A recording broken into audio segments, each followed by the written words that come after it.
నమస్తే, నేను సిరి.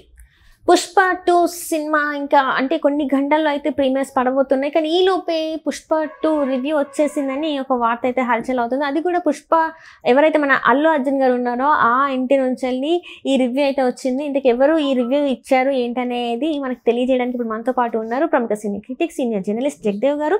నమస్కారం సార్. నమస్తే సార్. ఇప్పుడు చూస్తున్నట్టయితే పుష్ప 2 సినిమా కోసం అందరు వెయిట్ చేస్తున్నారు. ఈ రోజు మనం చూసినట్టయితే 9:30కి ప్రీమియర్స్ ఉన్నాయి, బెనిఫిట్ షోస్ ఉన్నాయి. సో దీనికన్నా ముందే రివ్యూ వచ్చేసింది. సో అది కూడా ఏంటంటే అల్లు ఫ్యామిలీ నుంచి వెళ్ళి ఈ రివ్యూ వచ్చిందని చెప్పేసి మనకి వార్తలు ఉన్నాయి. సో దీన్ని అంటే ఎలా చూడాలంటారు? ఇది ఆల్రెడీ మీరు అన్నట్టు రివ్యూ చూసేస్తారు, ఎవరు ప్రముఖులు చూస్తారు, మెయిన్ ప్రొడ్యూసర్స్తో పాటు డైరెక్టరు. అంటే పెట్టిన ఎఫర్ట్కి, పెట్టిన పెట్టుబడికి సరైన బంగారం తయారైందా లేదా, అంతే కదా. ఎవరైనా ప్రొడ్యూసర్స్ మార్కెట్లో రిలీజ్ చేసే ముందు వాళ్ళు చూసుకుంటారు కదమ్మా.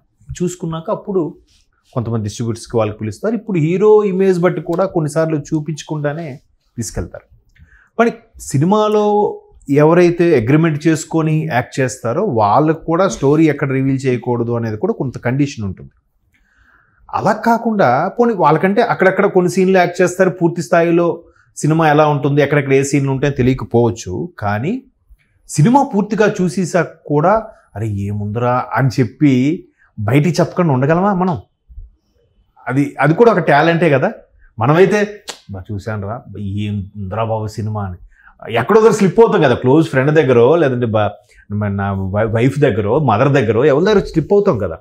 అట్లా చూసి కూడా ఓపెన్ అవ్వకుండా ఉన్నారంటే నిజంగా అటువంటి ప్రొడ్యూసర్స్కి హ్యాట్స్ ఆఫ్. అంటే ఎందుకు అటువంటి ప్రొడ్యూసర్ హ్యాట్స్ ఆఫ్ అన్నానంటే, ఈ సినిమాని కొంతమంది మెగా ఫ్యామిలీకి చెందిన వ్యక్తులు అలాగే అల్లు అరవింద్ గారికి కూడా చూపించారట. అంటే సీనియర్ ప్రొడ్యూసరు ఈ సినిమా ఎంతవరకు వెళ్తుంది, ఆడుతుందా లేదా అని కూడా చెప్పేయగల సమర్థులు వాళ్ళు. సో అంటే ఒకప్పుడు సూపర్ స్టార్ కృష్ణ గారు అంటే ఇలా సినిమా చూడగానే బయటికి రాగానే రూపాయలతో సహా చెప్పేసేవారు, ఈ సినిమా ఎంత కలెక్ట్ చేస్తుంది, ఎంత గ్రాస్ వస్తుంది, ఇన్ని సెంటర్లు వస్తాయని. నిజంగా మహానుభావుడికి ఏంటో మేధస్సు. సో అట్లా అరుదుగా ఉంటారు. సో ఇక్కడ కూడా అల్లు అరవింద్ గారికి వాళ్ళకి తెలిసిపోతుంది కదా ప్రొడ్యూసర్కి. ఇప్పుడు దిల్ రాజు గారికి కూడా చూడండి, కథ సెలెక్ట్ చేసేటప్పుడు మ్యాక్సిమం 80% ఆయనే హిట్ ఫార్ములా. ఎందుకంటే 80% ఆయనే సెజరింగ్ ఇచ్చేస్తాడు ఒకవేళ కథ బాగోలేదు అంటే. సో అట్లాంటి ప్రొడ్యూసర్స్ ఉన్న మన ఇండస్ట్రీలో అల్లు అరవింద్ గారు ఒకరు. చూసి బాగుంది అనుకున్నారంట, సరే ఇంటికి వెళ్ళారంట. ఇంటికి వెళ్తే ఒక్కసారి మన బన్నీ గారి మదర్ కూడా చూసి ఏంటి ముఖం వెలిగిపోతుంది అని అంటే, ఆయన ఇంకా ఆనందం తట్టుకోలేక, అంటే స్టోరీ చెప్పలేదు కానీ అసలు మరో బ్లాక్ బాస్టర్ రాబోతుంది అని. ఏంటి అంటే అప్పుడెప్పుడు మగధీర టైంలో ఎలాగైతే హ్యాపీయెస్ట్గా ఫీల్ అయ్యానో నేను. ఎన్నో సినిమాలు ప్రొడ్యూస్ చేశారు. ఇప్పుడు అల్లు అరవింద్ గారు నాకు తెలిసి ఆయన చేసిన ప్రొడ్యూస్ సినిమాలో సగం సినిమాలు చిరంజీవి గారే ఉంటాయి. సో అటువంటి అల్లు అరవింద్ గారికి అమిత ఆనందం ఇచ్చిన సినిమా అంటే మాత్రం మగధీర అంట. అట్లాంటి మగధీరకి చిన్న ఇది కాంట్రవర్సీ కూడా ఉంది, మీకు తెలుసో తెలియదు. మగధీర అంత సూపర్ హిట్ అయిన తర్వాత ఆయన ఆనందం తట్టుకోలేక రాజమౌళి గారు సెట్స్లో గుర్రం మీద రైడింగ్ చేసి మామూలు చెప్తారు కదా యాక్ట్ చేయడాలి, కానీ అలాగా ఉన్న గుర్రం మీద ఉన్న పోస్టర్ని ఒకటి మళ్ళీ రెడీ చేయించి మరీ మగధీర 100 days 50 days పెట్టించారు పోస్టర్స్ ఈయన అల్లు అరవింద్ గారు. దానికి రాజమౌళి గారు నచ్చలేదంట. ఎందుకు సార్ నాకు పెడతారు, వద్దులేదు సార్, అయిపోయింది సినిమా, బాగా వచ్చింది కదా, హ్యాపీ చాలు అని. అంటే ఆయన అంత ఆనందం పొందాడు అల్లు అరవింద్. పొందాడు కాబట్టి రాజమౌళి పోస్టర్లో పెట్టారంటే దాన్ని సరదాగా చిన్న ఆయనకి నాకు చిన్న కాంట్రవర్సీ అయిందని కూడా ఇంటర్వ్యూలో రాజమౌళి గారు చెప్పారు, అల్లు అరవింద్ గారు కూడా చెప్పారు. సో అలాగే ఇప్పుడు మళ్ళీ పుష్ప 2కి అంత ఆనందం అనిపించింది దీనికనట అల్లు అరవింద్ గారికి. సో అది వాళ్ళ మదర్ కూడా ఏంటి మీ ముఖం అంత వెలిగిపోతుంది, తెలిసిపోతుంది కదా రోజు చూసే వాళ్ళకి, డల్గా ఉన్నది ఎక్స్ప్రెషన్. అంటే ఏమైనా ఇప్పుడు నేనైనా ఫ్యామిలీ ఇంటికి వెళ్ళాం అనుకోండి, మా మిస్సెస్ అడు ఏంటి డల్గా ఉన్నారు, ఏమైనా ఆఫీస్లో ఏమైందా, లేదంటే బయట ఏమైనా డిస్కషన్ అయిందా, ఇట్లా, లేదంటే ఏమైనా ఊర్లో వాళ్ళు ఎవరైనా ఫోన్ చేశారా, ఎవరికైనా బాగోలేదా, ఇట్లా అడుగుతాయి. అలా తెలిసిపోతాయి. Face is the index of the mind అన్నట్టు. సో అట్లా అంత వెలిగిపోతుందంటే ఖచ్చితంగా ఇది సూపర్గా ఉండబోతుంది. నేను ఎలా ఉందని చెప్పలేను కానీ అద్భుతం సినిమా, అది మనం బయటకు రివీల్ చేయకూడదు అన్నట్టు చెప్పారట. సో చాలామంది అదే కాన్సెప్ట్తో ఉన్నారు, అదే దీంతో ఉన్నారు. ఎంత హైప్లో ఉన్నారంటే కొన్ని సీన్స్, ఇప్పుడు మొన్న అన్స్టాపుల్ కూడా బన్నీ గారు వచ్చినప్పుడు బాలయ్య గారు అదే చెప్పారు, వాటర్ మీద బైక్తో డ్రైవింగ్ ఏంటబ్బా సూపర్ ఉంది అది సీన్. మంగళం శ్రీని బామ్మర్దిని చంపేస్తాడు కదా, ఒక 5 నిమిషాల ముందు చేయాల్సిందన్నా, ఇప్పుడే చంపేసినా అని అంటాడు కదా.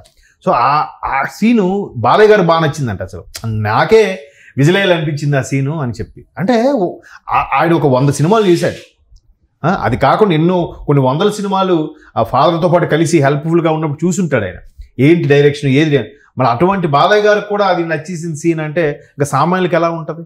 రోజు సినిమాలో పుట్టి పెరిగిన వాళ్ళకే ఆశ్చర్యంగా అనిపిస్తే మనలాంటి సాధారణ ప్రేక్షకులకి ఎలాంటి ఏముందిరా స్క్రీన్ ప్లే, ఏముందిరా టేకింగ్ అని అనుకుంటారా లేదా? సో అట్లాగా అల్లు అరవింద్ గారు కూడా ఫీల్ అవ్వడం అనేది ఇప్పుడు చర్చనీయాంశంగా మారింది. సో మ్యాక్సిమం అందరూ కూడా భారీ ఎక్స్పెక్టేషన్స్తో ఉన్నారు. దానితోడు సుకుమార్ గారి మీద ఉన్న నమ్మకం, ఆ నమ్మకానికి 100% రీచ్ అయ్యే ఆర్టిస్టు బన్నీ. అంటే బన్నీ ఒక్కసారి ఒక నిజంగా స్టైలిష్ స్టార్ అనేవారు. ఇప్పుడంటే ఐకాన్ స్టార్ అంటున్నారు కానీ స్టైలిష్ స్టార్ అనేవారు. స్టైలిష్ స్టార్ అంటే ఏంటి? ఒక పాష్గా హై లెవెల్ ఉండే హీరోలాగా ఉండే పాత్రలే చేసిన బన్నీ. అంటే మాస్ కూడా చేశారు కానీ మనిషి అలాగే కనబడేవాడు ఆయన. మాసు దాన్ని ఏమంటే డీగ్లామరైజ్ లుక్లో కనబడలే. పుష్పలో కంప్లీట్ డీగ్లామరైజ్ రోల్, పైగా కంప్లీట్ మాసు కూడా కాదు, ఓర మాస్ అది. అండ్ ఇంకొకటి బాడీ లాంగ్వేజ్